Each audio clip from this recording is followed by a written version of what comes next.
知道随时无常会来找你的。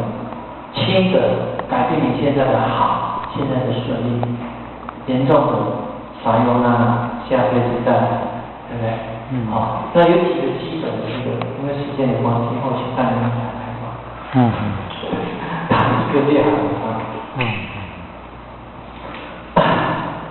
我们在谈爱想的关系，这是一场意外就毁了人生。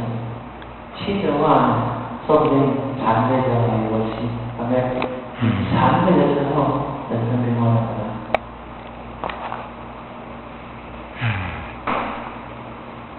建勋，不知道有没有去关心他？好，建勋跟易如姐的都是在一场意外造成那个东西。他的心理变化到底怎么样，在你们去追踪你了解。然后你的易如姐的儿子慢慢在恢复的速度比建勋来得好。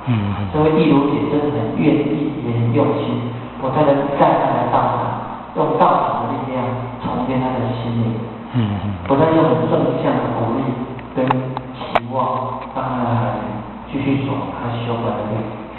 然后你的建军周围的这些力量比较不足。大家并没有付出真正的关爱。来融化他那一颗遗憾的心。我觉得那是一颗遗憾的心。我原来很健康，甚至青春年华，为什么会有这场意外？上天可以如此的对我。整个一步的心会不会转变？你首先他说，他想好几讲，说这个要回谤他，只是希望各位多用心关爱他的心。只有用爱这个力量，还能换回来，好不好？做交流啊。信心啊。第二个生病人，你还是说孩子生末期了，男孩子还愿意跟他求婚啊？这个生病也会改变。计划他很多人都到发现癌症了才去佛前叩首，慈悲头牺牲奉献疗愈，力大力都可以，一定要这样子。那叩了慈悲头救不回来怎么办？又要变天给我。那为什么自己会得到这个病呢？如果你修办到久了，必有起因的。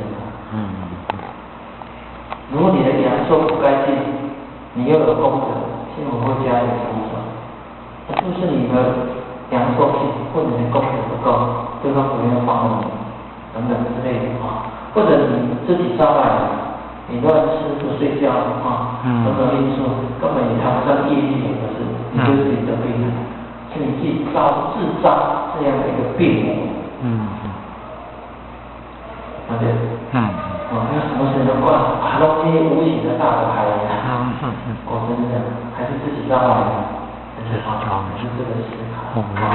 但是关系真的是无形的大的，